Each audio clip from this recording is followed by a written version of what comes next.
About 8 billion inhabitants of planet Earth found out the same terrible news in one day. Someone saw it on TV. Others heard it on the phone while scrolling through social media or listening to music. Some witnessed this news in a dream while sleeping. Someone's voice said it in all languages to ensure everyone understood it. I have good news and bad news for you. Let's start with the bad news. You're all characters in YouTube videos in which your planet gets into a situation where the moon breaks in half.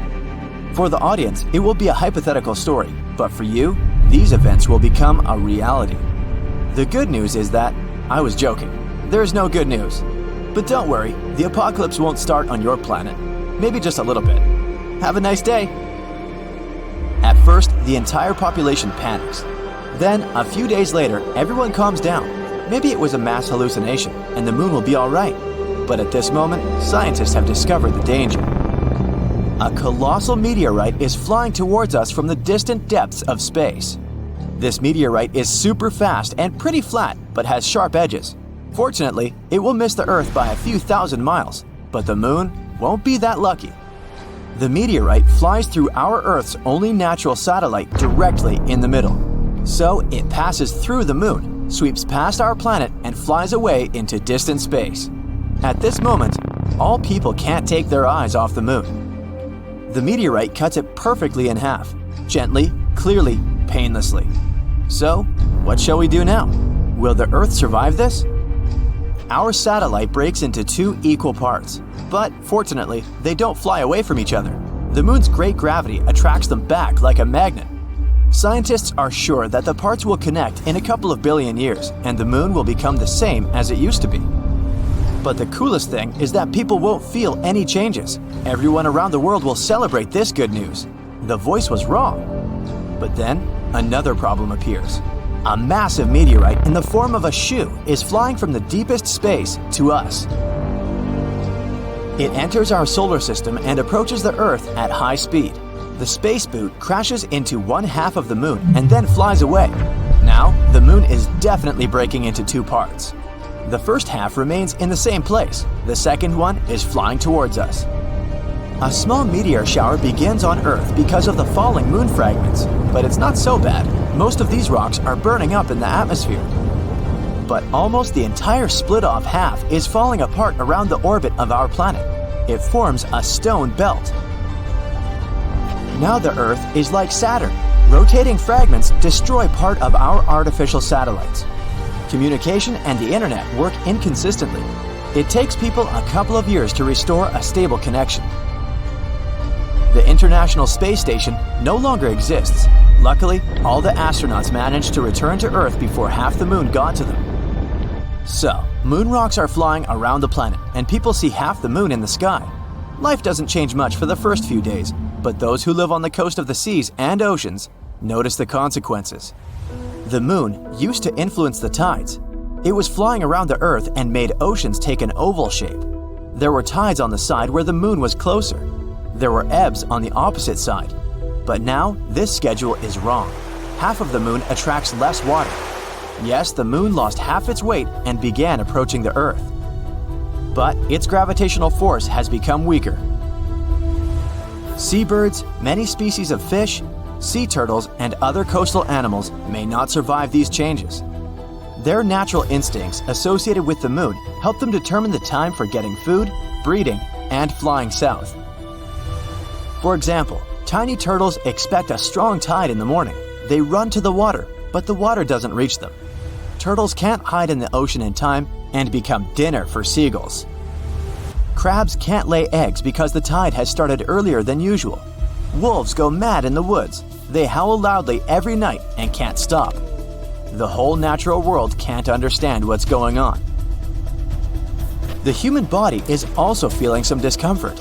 Many people have low and high blood pressure, and some experience severe headaches. Half of the moon changes the entire ecosystem of the planet.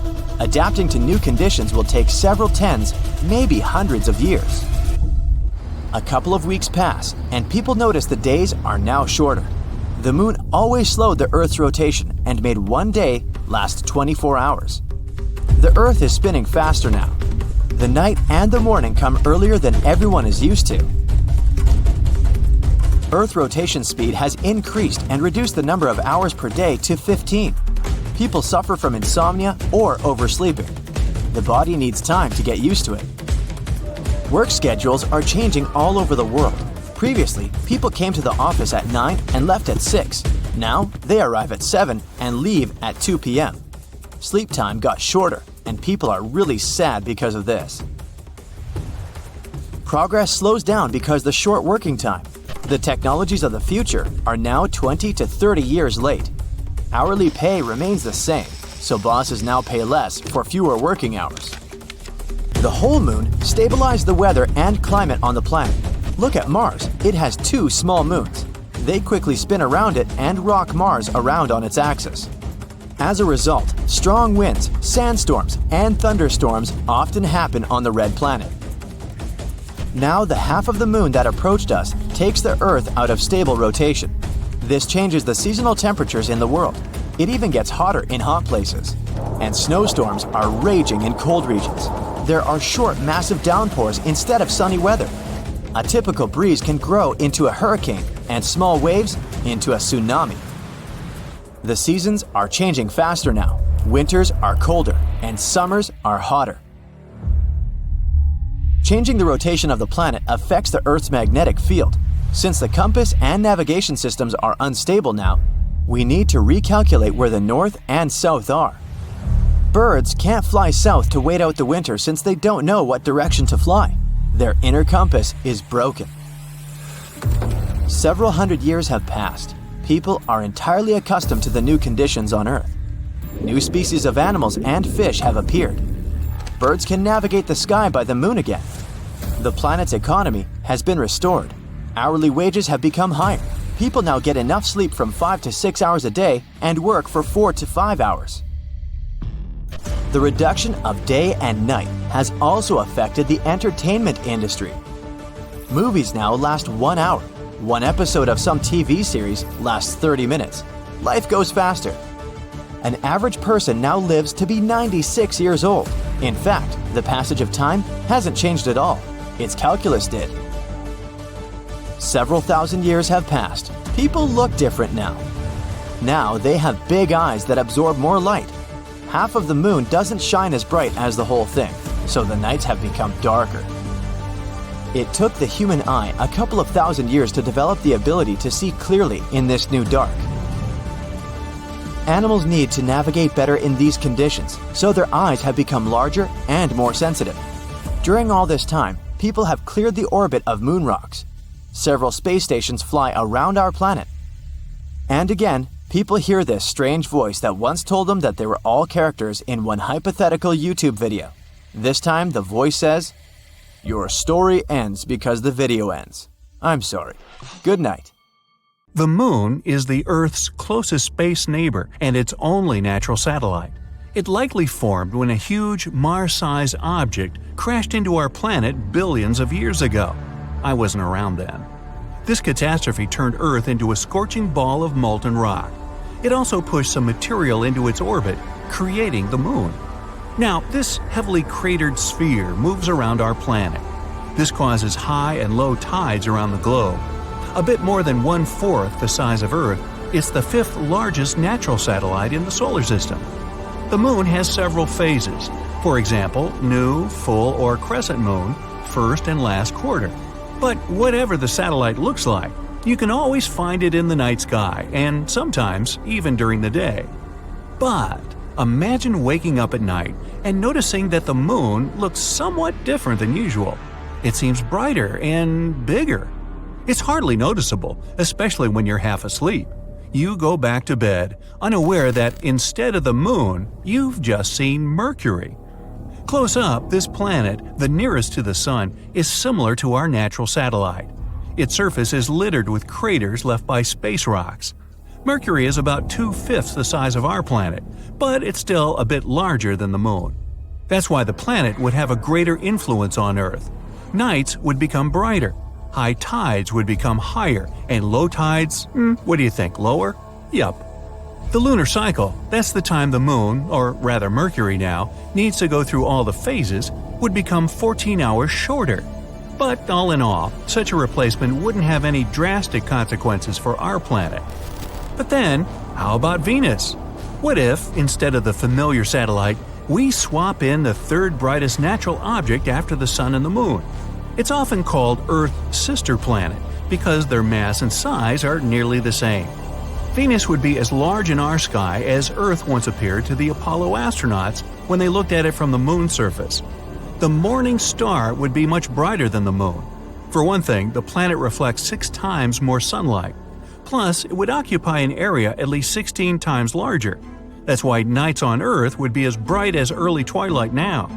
If you looked at Venus, you'd spot vague swirling patterns in the planet's yellowish-white cloud cover. Venus wouldn't become Earth's satellite. The two planets would likely orbit around their common center of mass, and this orbit would be quite eccentric, like me. But if Venus moved with the same speed as the Moon has now, the two planets would crash into each other in the nearest future. Uh-oh. Okay, let's pull another switcheroo. If Mars was up there in the sky instead of the Moon, you'd surely notice it. Even without a telescope, you'd be able to marvel at its unusual color and dark spots on its surface. And even if you didn't see the red planet, you'd still feel something unusual. Mars is half of Earth's size, but several times larger than the Moon. Replacing a smaller space body with a much bigger one would upset the delicate balance on our planet. If you were unlucky to be at the seaside when Mars took the Moon's place, you'd have to evacuate as soon as possible. Massive waves would rise in the oceans under Martian influence. They would crash against the shoreline like the largest tsunamis. Mars would be reflecting more sunlight than the Moon. Nights would be lighter. Terrestrial landscapes would have an eerie red tint. And you'd be able to admire the tallest mountain in the solar system, Olympus Mons, through a telescope. Mars isn't large enough to change the Earth's orbit dramatically, but with time, the two planets would probably begin to orbit each other, creating a binary planet system. And since Mars would literally be next door, voyages to this planet would become a reality. Okay, now think really big. If Jupiter replaced the Moon, Earth, as an independent planet, wouldn't exist anymore. It would instantly turn into another moon of the largest planet in the solar system. The only positive moment in this transformation? People would have an awesome sky view. Jupiter is dozens of times larger than the Moon. A gigantic, beautifully striped sphere would cover nearly all the horizon. If you had time to enjoy the show, you'd see yellow, brown, red, and white clouds floating in Jupiter's atmosphere. Sadly, the gas giant's gravitational pull would instantly cause severe earthquakes, volcanic eruptions, and tsunamis. Earth's mantle and crust would be drawn toward Jupiter, which would break the planet apart. It'd be stretched and compressed with such force that its surface would bulge back and forth by more than 300 feet. Unfortunately, Earth's speed is only 10% of the speed needed for us to stay in Jupiter's orbit. That's why our sluggish planet would crash into the gas giant in less than a day. Well, that sounds unpleasant, so let's not do that. Now, if Saturn were to replace the Moon, it would be a sight to behold. The planet is more than 35 times larger than our satellite. It means the giant golden globe would cover 18 degrees of the sky, and its rings would stretch even further, from horizon to horizon. Hey, if you like it, then you should have put a ring on it. Earth would be a bit further away from the gas giant than its own moon, Dione. And since Saturn is way more powerful than our planet, Earth would turn into its satellite, not the other way around. Unfortunately, Earth's rotational speed wouldn't be enough to keep up, and we'd most likely crash into the much larger planet within a day or two.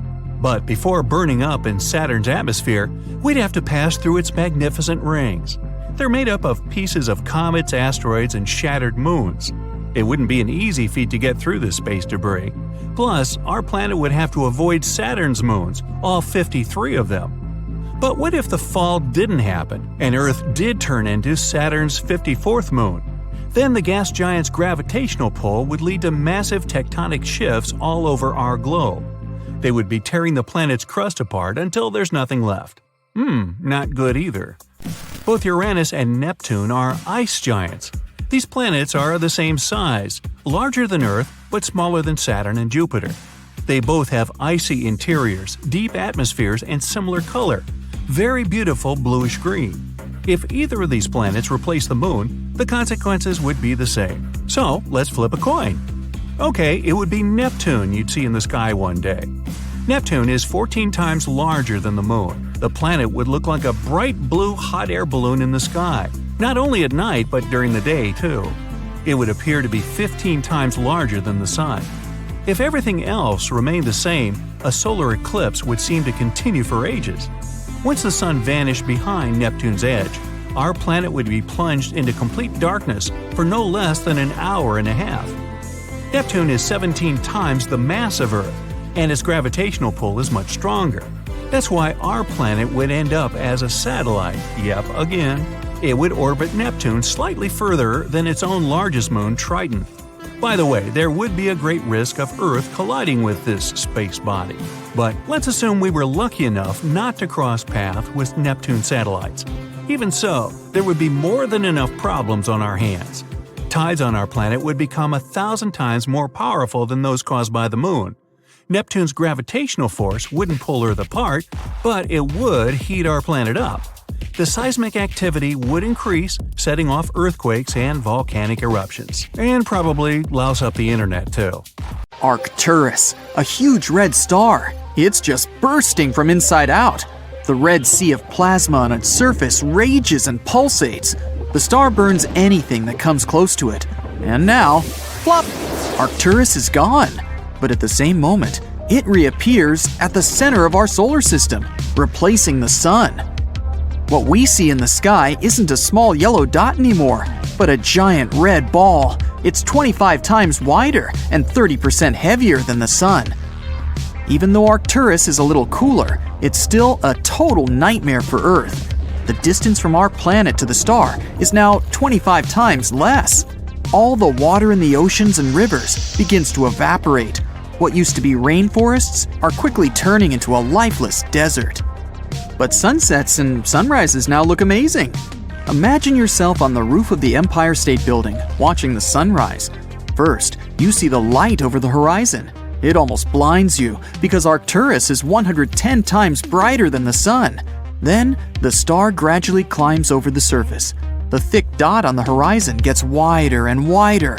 It continues to grow until the red star is everything you can see. Arcturus is now so close that you can even see storms of hot plasma on its surface. There are periodic outbursts and mass ejections. Huge amounts of matter are ejected from the surface of the star at speeds of up to 1,200 miles per second. The matter takes the form of a loop attached to the star at both ends. And you have to wear a super advanced spacesuit to be able to observe such a sunrise. Life on Earth ceased to exist long ago under these conditions, and it's going to get worse over time because every 8 days, Arcturus's brilliance increases, and soon our planet will become more like Venus. It's so close to the Sun that the high temperature makes any life there impossible. Okay, let's let our planet cool down a bit and put Proxima Centauri in the center of our solar system. It's not a red giant, but a red dwarf. This star is almost 7 times smaller than the Sun and almost 9 times lighter. Now our oceans and rivers are not evaporating, but freezing over. Forests and jungles are covered with snow. In about a week, there won't be a single place on Earth where the temperature is above freezing. Even plants that are used to the cold will cease to exist. They mostly feed on the Sun's energy. Now, they begin to starve. But there will still be water deep beneath the ice layer. It'll be heated by the hot core of our planet. Microorganisms will still be able to survive. It's much darker on Earth too. It's like an endless twilight here. Oh, and we can barely see the moon. The thing is, it doesn't produce its own light, but reflects it from the bright sun. With Proxima Centauri instead, the moon will lose its brightness. Hop on the bright side of life together with our brand new tees, hoodies, and more. Click the link to pick your choice. But an even bigger problem would be with our orbit. The Sun has a certain gravitational force, and it keeps us just in the sweet habitable zone, where we're not too hot and not too cold. Proxima Centauri's gravity is much weaker, and Earth is slowly drifting away from the star. We now run the risk of encountering asteroids flying through space, or even other planets. But the worst-case scenario is if Proxima Centauri simply can't hold our planet, and we fly away into dark space. Then, you can forget about any forms of life here. Now, let's put Sirius at the center of our solar system. It's the brightest star in our night sky. It's only 70% bigger than the Sun, but almost twice as hot. So its glow is not only bright, it's sizzling. And its light is not yellow, but somewhere between blue and white. You couldn't go out in the city without sunglasses, or Sirius glasses. Still, you wouldn't want to walk the streets, where the asphalt is boiling anyway. You could literally fry eggs on the curb. Of course, by this time, all life on Earth has long since disappeared.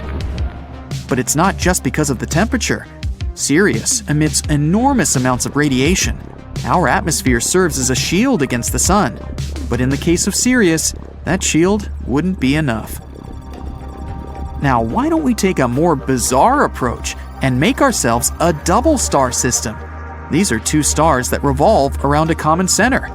And there's our Earth, safe and sound. It's all about the size and brightness of the stars. These two aren't too big, and they give off as much light as our sun. All that matters to us is that our planet is in the safe zone of the double star system. At sunrise, you first see one star appear from below the horizon, and then, a couple of minutes later, the other. The only problem is that this beauty may soon explode with enormous force. In binary systems, one star is always heavier than its companion. Sooner or later, it starts pulling matter away from the smaller star. Gradually, the bigger star just eats its neighbor. Then the big brother can reach a critical mass and explode. This explosion would be about as strong as a supernova. It would destroy our entire solar system. The light from this explosion would be visible for hundreds of light years away. And after that, there would be a huge nebula in the place of our star system. It's stardust and particles that are left from our world. Going to the realm of the crazy now, a black hole. Yes, there's one at the center of our solar system now. We know black holes are scary, mysterious objects that pull in everything in their path. But even around a black hole, there is a habitable zone. You just have to be far enough away so that it doesn't drag you down into its black abyss. Mercury and Venus would be too close to the black hole, so most likely they'd be torn apart and then head for the event horizon. This is the last stop before hitting the singularity, the heart of the black hole. There are only two problems: light and time. A black hole pulls light in instead of emitting it, so the Earth will quickly become dark and cold. And time goes slower around heavy objects. Near a black hole, 1 second can be equal to weeks or even months away in outer space. We won't feel this difference, but the entire universe around us will develop faster relative to us. Any object can become a black hole if it's compressed to a certain size. For example, the Sun can become one if it's shrunk to a width of 3.7 miles. And even the Earth, if you squeeze it to a width of 0.7 inches, it becomes a black hole. Oh, now there's some little rock lurking in the center of our solar system. It's a neutron star. It's about 18 miles wide. Some meteorites are much bigger than that, but it has a mass comparable to the Sun. So its gravitational force is about the same, and our planet's orbit is intact. But the problem is that neutron stars emit next to no visible light, so it's now permanent night on Earth. Still, it gets very hot here. When a neutron star is born, it can be several times hotter than the Sun at first, but it quickly cools down to the temperature we're used to. So there's a chance that all life on Earth hasn't yet been scorched. Another problem is that these little guys are rapidly spinning and can become pulsars. It's kind of like a powerful spotlight on two sides of a spinning star. Neutron stars also eject radiation at tremendous speeds. These rays will make our planet literally sterile. No life form would be able to exist under these conditions. And now, it's time for the biggest star ever known, Stephenson 218. This red giant is 2,150 times larger than the Sun, and if we place it at the center of our solar system, its edge will lie on Saturn's orbit. So Mercury, Venus, Earth, Mars, and Jupiter are already swallowed by the huge star. Saturn, Uranus, and Neptune are roasting like chestnuts on a fire and will soon evaporate. In fact, this could happen to our Sun as well. The older it gets, the redder and bigger it becomes. It'll eventually run out of its fuel, hydrogen, and the Sun will start to burn heavier elements in its core. This will cause it to expand. Then we'll see more beautiful sunsets and sunrises, but the temperature will become too high. In theory, the Sun will get so big that it'll swallow the Earth, and then it'll explode in a supernova, leaving nothing of our entire solar system behind. Shiny. It was hot in the tropics, a type of heat unknown to the men aboard the Nina, the Pinta, and the Santa Maria ships, led by Italian explorer Christopher Columbus. It had been months since these men left their home cities in Europe, and until then, Europe was all they knew. They were given a difficult and even dangerous task. Spain hired Columbus to find a new western route to Asia. They needed new routes for trading and buying spices, but it was far from a simple job. I mean, crossing the ocean never is. Little did those sailors know that their lives were about to change forever. "Land in sight!" someone must have shouted on board. But when they finally stepped on that new foreign land, they discovered they were not in Asia. They had landed in the Americas. You've probably heard this tale before. Historically speaking, Columbus arrived in the Americas in 1492. But what would have happened if Columbus's ship had faced a lethal storm in the Atlantic Ocean and had never made it to the new land? What would today's history look like? First things first, nobody discovered anything. When we say that the Americas were discovered, we're kind of ignoring the millions of people who already lived there. You see, the Americas were only discovered from Europe's point of view. Columbus would only have discovered something if when he got there, he was faced with acres and acres of empty land. But that was not the case at all. Second, Columbus was not the first explorer to land in the Americas. Believe it or not, the Vikings approached American shores in the 10th century. Their expeditions have been well documented and accepted by scholars. Here's what might have happened. Around the year 1000 CE, Viking explorer Leif Erikson sailed to a place called Vinland. Cute name, huh? It's now a region in Canada called Newfoundland. But his crew didn't stay too long. They arrived to find 10 Native Americans napping under their overturned canoes. They attempted some trade, but I'm guessing the Vikings weren't too friendly and the Americans didn't really like them. The Vikings' account of the encounter shows they felt outnumbered and menaced, so they sailed away back to their land. That makes sense, right?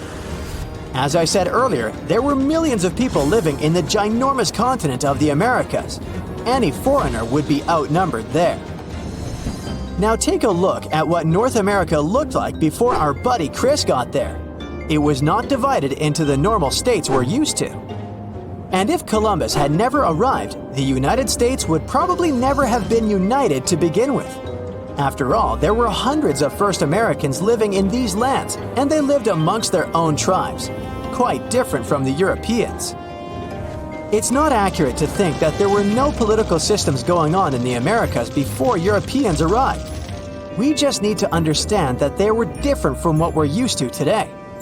When Europeans arrived, they imported their belief systems with them, from religious beliefs and language systems to things as simple as clothing habits. If the Americas had developed on their own, maybe their sense of fashion would be completely different today. You see, Europeans had a developed sense of fashion by the time they arrived in the West. They wore things such as this and this. But those don't really work in the tropics, do they?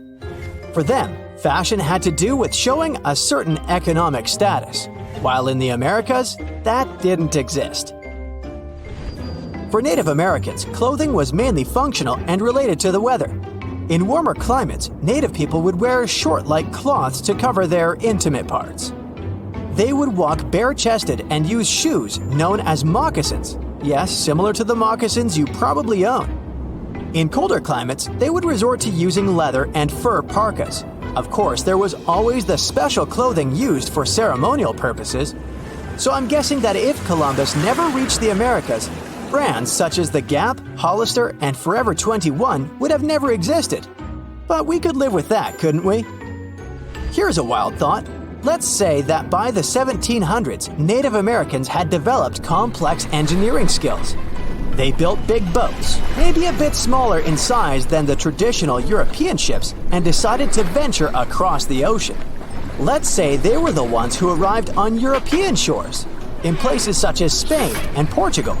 They carried gifts and goods with them for trading, of course. This was also a common practice amongst them back home, known as potlatch. Sure, they were received with suspicion by the Europeans, who had only ever traded with Asia. But with this inverted encounter, a different type of relationship began between Native Americans and Europeans. Since Europeans didn't claim ownership of the Americas, the people from the so-called New Land weren't considered inferior to them. Actually, they stood side by side as equals, each one with their own power and set of knowledge. Native Americans taught Europeans a new type of ruling system, a more decentralized one. So modern-day structures of government would look really different. Maybe Europeans decided that 4 years was a long time for someone to hold decision power, so they implemented smaller and more frequent elections. Oh, and the landscape of European cities also changed a lot. Instead of huge statues made of copper and bronze showing men in ships on their way to the Americas, the Europeans built totem poles in honor of their alliances with first Americans. In terms of medical and medicinal knowledge, they had a lot to exchange about. While Europeans were making advances in traditional medicine, Americans had developed an impressive knowledge of herbs that could heal a series of things. Before they knew it, Europeans were selling different varieties of plants in their pharmaceutical establishments. They had one big barrier though: language. Since Europeans never arrived on American shores, they also never taught their language to Americans. So maybe in this scenario, both cultures brought in their best linguists and tried creating a new language from scratch. Something that could be comprehensible from both perspectives, and that could encompass both of their worldviews. The implications of this on modern-day life would be really profound if you stop to think about it. Let's say that this newly created language involved some symbols and drawings in it. You see, Native Americans often told stories using symbols known as pictograms. They were quite literal sometimes. As you can see, a mountain was represented by, well, a mountain. It's crazy to think that this system of communication has been around for 5,000 years, since it was actually invented by the Sumerians. And hey, maybe even our laptop keyboards would come equipped with these symbols, and you could write more visually hybrid and fun emails than the ones you write today. The American landscape would have also changed. You see, if neither Columbus nor any of the other European dudes that went after him reached the so-called New Land, Central and Latin American cities would look completely different than they do today. Maybe the bustling empires of the time, such as the Inca, the Maya, and the Aztec, would have grown immensely. To be fair, they were already pretty big by the time Europeans got there. Some pre-Columbian Maya cities were as big as medieval London and Paris in terms of population. But oh my, the Mayan Empire would have grown so much that it could have spread out all over of Central America. They could have developed their pyramid building craft up to the point that they managed to build an even larger pyramid than the Giza pyramid in Egypt. So tourists would come from all over the world to visit. And in South America, let's just say the region could have turned into a huge forest, bigger than the Amazon. The Inca could have spread through the Andes and then into the mainland. Places such as Brazil and Argentina never existed. But in their place, there would have been dreamy tropical settlements, which would have become a worldwide reference in sustainable living. Consider the rogue planet, the cosmic wanderer that nobody wants to take home. Basically, a rogue planet is a planet that has been ejected from its own star system and is now floating aimlessly through space like a cosmic loner. These planets aren't just a theory. Scientists have actually detected some in our galaxy. In fact, estimates suggest that there may be lots of these cosmic nomads floating around the Milky Way. And they aren't just small rocky worlds like Earth. Some of them are actually massive gas giants, many times larger than Jupiter. These behemoths could potentially have their own moons, and even their own mini-systems orbiting around them. For example, one of the most famous rogue planets we know of has a complicated name. Here, you read it for yourself. It's located about 80 light-years away from Earth, and it was discovered in 2013. This rogue planet is estimated to be around 6 times the mass of Jupiter, and is believed to be around 12 million years old. And yes, just because these cosmic loners don't have a star, it doesn't mean they're super cold. They can still generate heat and light from their own internal processes. Some may even have magnetic fields and auroras, just like Earth. In other words, rogue planets could potentially be habitable if they have the right conditions. So, what would life on such a planet look like? And could we potentially live in such a world? Well, living on a rogue planet can be a lonely existence. They have no warm sun to bask in, no cozy atmosphere to cuddle up in, and no cosmic neighbors to have barbecue with. That's why we'd have to get creative. Let's start with the most obvious problem. We'd have a hard time without light and heat.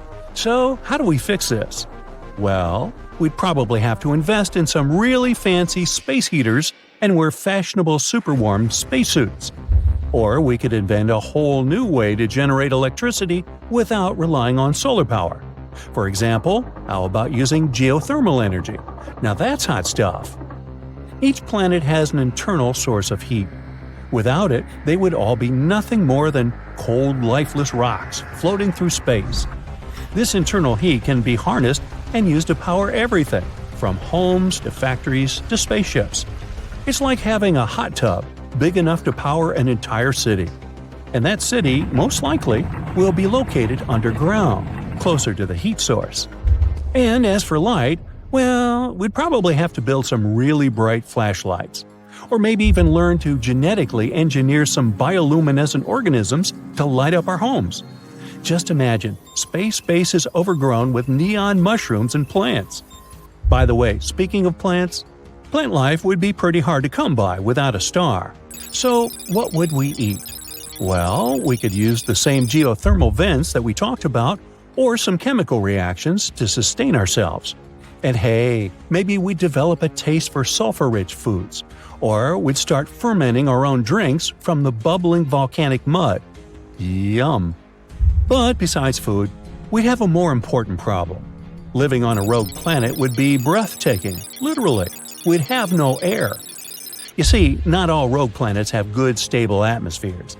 It all depends on their size, composition, and other things. But even if our new home does have an atmosphere, it may be incredibly thin and unstable. We'd have no pretty blue skies or dramatic sunsets to admire. Instead, we'd be staring out into the infinite void of space, where the stars would be brighter than ever before. And forget about weather patterns. Without an atmosphere to create them, we'd have no rain, no snow, and no thunderstorms. And that's just some minor problems. What's worse, the temperature on the planet would be wildly fluctuating, swinging from unbearable heat to unbearable cold. It would be like living in an oven that's always being turned on and off. And finally, we'd be exposed to all kinds of space debris and cosmic radiation. So, if you don't want to get crispy, you might want to invest in some serious SPF. So, how do we fix it? Well, we'd have to find a way to generate our own oxygen and probably create something like a space-age biosphere. For example, we could grow some plants that could produce oxygen, or we'd learn to filter the air like a high-tech air purifier. Finally, we have the last most important problem, finding water. And here's where the underwater oceans come to our aid. Now we're really diving deep into the possibilities. Nyuk, nyuk. But seriously, scientists suggest that some of these planets may indeed have underwater oceans. It would be like living on a giant water balloon that's been buried underground, with the ground beneath your feet made of ice and rock. In other words, we could just tap into these underground oceans. They could provide us with a source of water for drinking, farming, and manufacturing. Maybe even with some other resources and materials we've never seen before. And by the way, who knows what kind of strange creatures might be lurking in those underground seas? But don't worry. Even if we don't have any underground oasis, there are also other options. We could get some water from comets, ice mining, and even from the atmosphere, the one we just created before. Finally, we need to find and mine some resources to build our homes and other stuff. And a rogue planet might not have the same kinds of resources as a planet that orbits a star. It's like trying to find some treasures in a desert, not exactly a sure thing. We may have to rely on resources from nearby asteroids and things like that. And if we want to extract resources from the planet itself, we might need to drill down through miles of ice and rock. But hey, if you're up for the challenge, there'll always be a chance you'll strike it rich on a rogue planet. And who knows, maybe you'll discover some new resources that are even more valuable than gold or diamonds. Great! Looks like we've solved the most important problems. Now, there may be other small difficulties. For example, we'd also have to deal with some seriously long days and nights, depending on how fast our planet was rotating. And we wouldn't have a normal, regular day-night cycle. The rotation of our planet could be wildly unpredictable. Maybe we'd have weeks-long nights, followed by weeks-long days, which could really mess with our sleep schedules. We might have to develop some really strong coffee to keep us going through those long, dark nights. But, hypothetically, we can adapt to all these things and overcome all the challenges. And now, finally, welcome to the Rogue Planet, where the sun never rises, but the adventures never end. Thanks to our advanced technology, we've managed to create a comfortable and habitable environment in this once barren world. The sky above us is now a beautiful shade of blue, filled with fluffy white clouds and the occasional flock of flying creatures. Don't ask. As we venture out from our underground habitats, we're greeted by a world that's full of surprises. Strange plants and animals have adapted to the unique conditions of this planet, some with bioluminescent features that glow in the dark. And be careful if you want to go swimming in the underground ocean. They might be home to some bizarre creatures who want to feast on… well, we'll come back to that. Maybe. As you can see, we've created sprawling cities and thriving communities, powered by the planet's geothermal energy. We also created a bunch of artificial light sources that keep things bright throughout the dark, chilly nights. Of course, we still have some problems with navigation and timekeeping, but things aren't as dull as they used to be, are they? Overall, living on a rogue planet would definitely have its challenges, but it could also be a pretty exciting way to experience the universe. And who knows? Maybe someday we'll find such a planet and actually turn it into a bustling intergalactic metropolis someday. But until then, let's enjoy and tidy up our dear Earth. Yep, there's ice all around, as far as the eye can see. A white desert covers the entrance to your cave, the one where you and a bunch of other settlers live. Everyone's gathered around a fire pit, trying to keep warm, telling each other stories about how much snow they saw the other day. Some are running around playing tag, throwing sticks, whatever people used to do for fun 300,000 years ago. You're one of the earliest Homo sapiens to ever walk the earth. Others are sleeping or just resting their eyes. All around the cave, all you can hear are stomachs rumbling, sounds like a wild animal lurking around. You look out the mouth of the cave and see that the storm has cleared. Time to grab some tools and head out as a group. In the open wilderness, you find some berries covered in snow and plants that might be edible. But it's not enough to feed the whole tribe. It's the Ice Age, and there's not much vegetation growing anywhere. One of your friends spots some large footprints in the snow. The chase is on. You can't tell what it is, but it should be enough to feed everyone for a couple of days. As you go deeper into the snow-covered forest, you hear a growl behind you. You hope it's your stomach, but you look behind you and suddenly black out. An ice age is a period when large sheets of ice cover everything, changing the Earth permanently. It's partly responsible for the raising and lowering of sea levels, as well as the current layout of the continents. Picture monster-thick ice sheets spread across what's now Canada, Scandinavia, Russia, and even South America. That's all caused sea levels to change drastically, and temperatures around the world fell dramatically. And I'm not talking about just one ice age. There were a bunch of them. Scientists say there have been 5 major ice ages throughout history, lasting for millions of years. And we're in the middle of one right now. Relax, don't panic. It doesn't mean we're all going to be sleeping next to bonfires, trying to keep warm after being out all day looking for woolly mammoths. And no, there won't be a massive geological ice storm that freezes everything in its path. Ice ages have warmer periods in them that come and go, lasting for tens of thousands of years. In fact, billions of years ago, the Earth was one giant snowball with no life on it. And the sun back then was also just a cute little fireball without enough heat to melt all that ice. But as the sun got bigger and hotter, Earth's ice slowly melted away, leaving the green and blue ball we have today. We're living in the Quaternary Ice Age that's been going on for the past 2.6 million years, and counting. Some animals have thrived in this latest ice age, like whales and sharks. They've been at the top of the food chain for ages. Under them are seals, certain kinds of fish, otters, all the way down to tiny plankton. Up on the cold surface, mammals had to grow thick and shaggy fur just to stay warm. Ancient mammoths, rhinos, and bison were known to have thick rugs on them. They looked awesome. They were herbivores and ate small shrubs and whatever grass they could find. But several thousand years ago, temperatures began to rise, and most of these animals became extinct. The ones that remained evolved into the elephants, hippos, and rhinos we have today. You wake up from your blackout and find yourself face to face with a creature that kind of looks like a modern-day bobcat, except it's much bigger and furrier. It's a smilodon, an epic version of a saber-toothed cat with a mean look. It's around the same size as a male lion and has 2 front fangs that make me think twice before leaving the safety of my cave. They look scary, but scientists think their bite wasn't as powerful as today's tigers or lions. What made them tough were their giant forearms used to wrestle down anyone who got on their nerves. In packs, they were even able to take down mammoths. Either way, you don't want to be waking up next to this kitty. It's staring you down, ready to pounce. But you and your friends keep calm and slowly back off.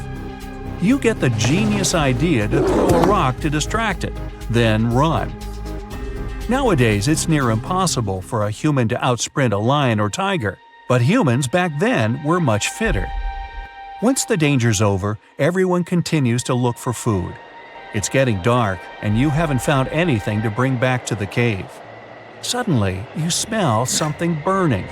Way off in the distance, you see a thin column of smoke rising into the sky. Another settlement? You and your friends look at each other and approach the smoke cautiously.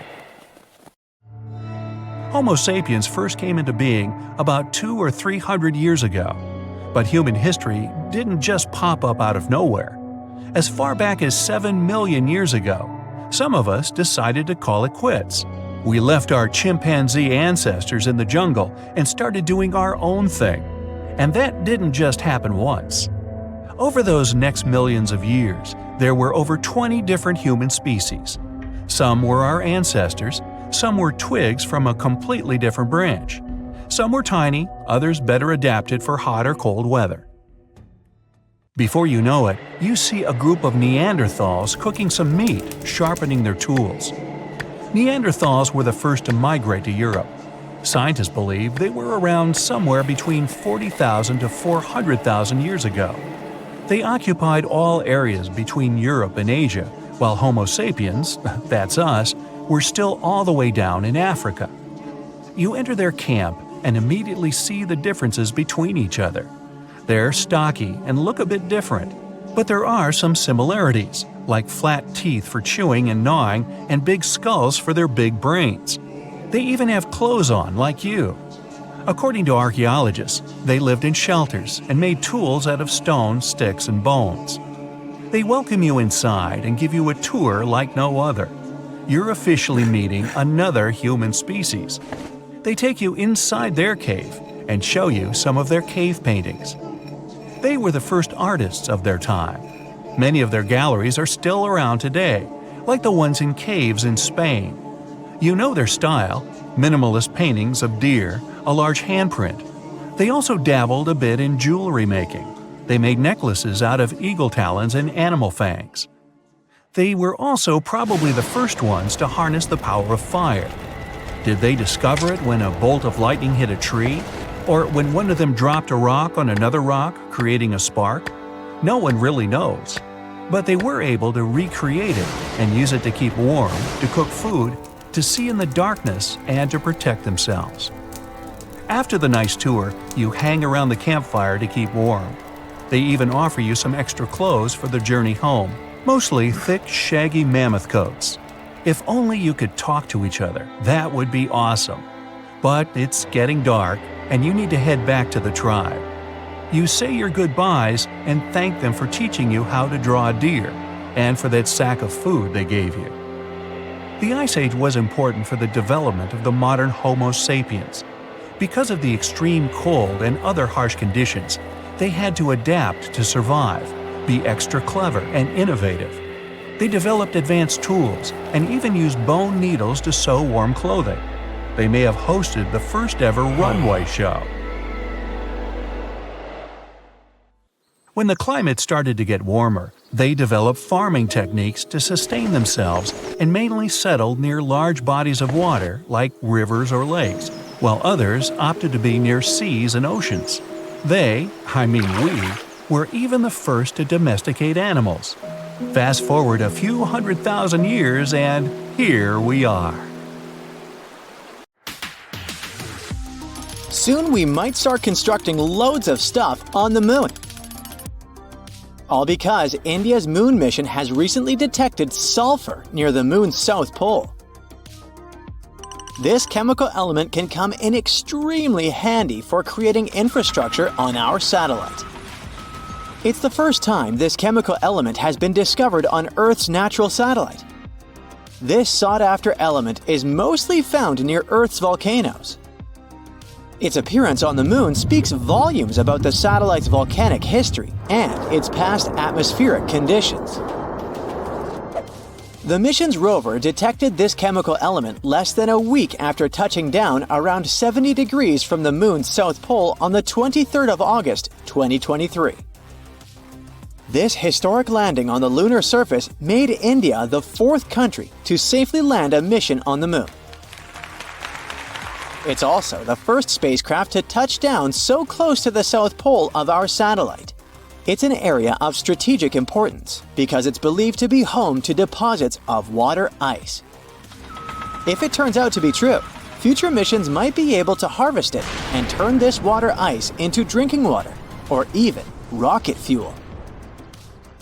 For 2 weeks, the lander carried out the data collection, mainly focused on the analysis of the moon's soil and its extremely thin atmosphere. Meanwhile, the solar-powered Pragyan rover started its quest to find frozen water on the moon. As for the lander, it demonstrated another amazing feat on the 3rd of September. The spacecraft fired up its engines and lifted itself for about 16 inches into the air. Then it made a tiny hop to land 12 to 16 inches away from its original position. It's kinda a big deal.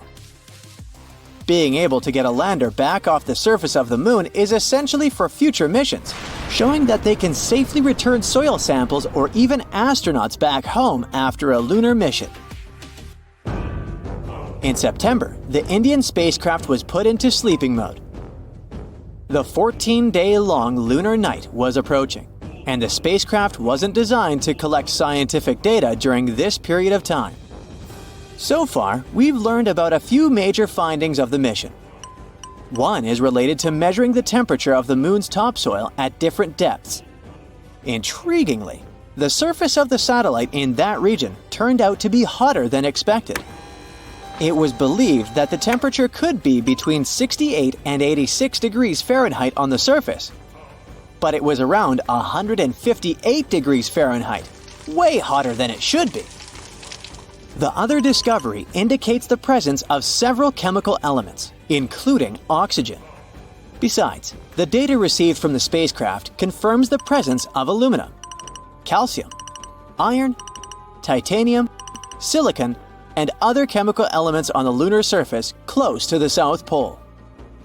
The rover also used special instruments designed to measure quakes and rumbles beneath the lunar surface to detect some seismic activity.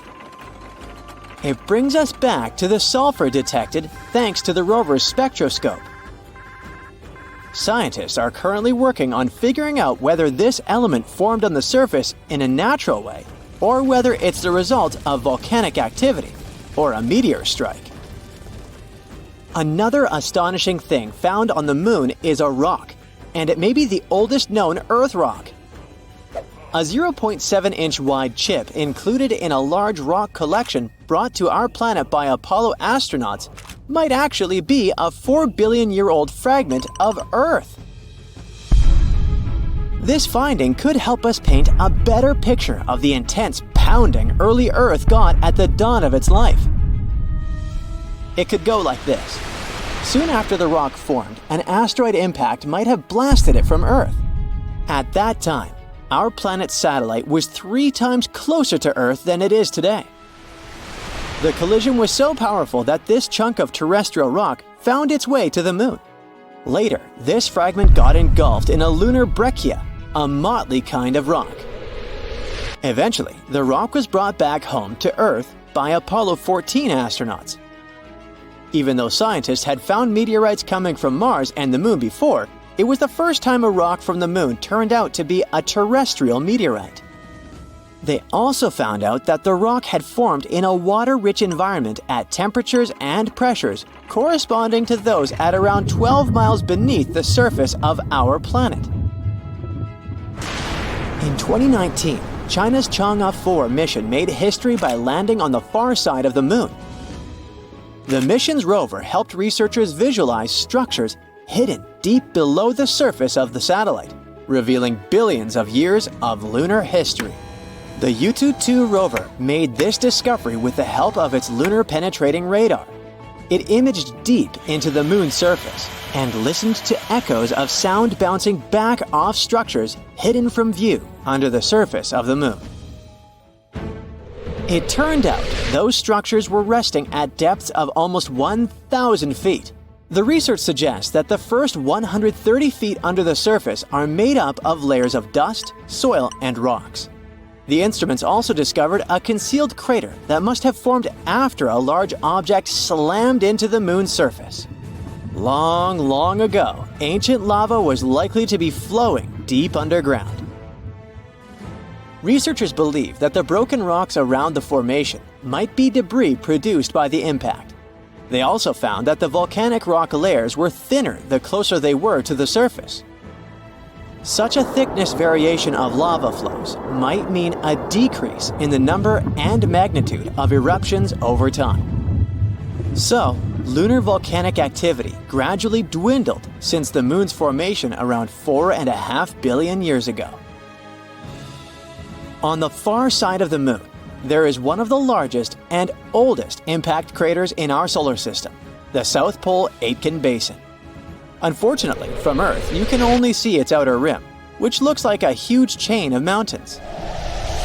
It's a ginormous 8-mile deep dent, stretching for more than 1,500 miles in diameter and covering 1/4 of the Moon's surface. Astronomers are sure that this crater appeared when an asteroid collided with the Moon around 4 billion years ago. And now, look at this gigantic chunk of metal the size of 4 states of Connecticut. As for its weight in pounds, it's enough to say that the number contains 18 zeros. This mysterious mass is hidden about 180 miles under the Moon's surface, somewhere in the middle of the South Pole Aitken Basin.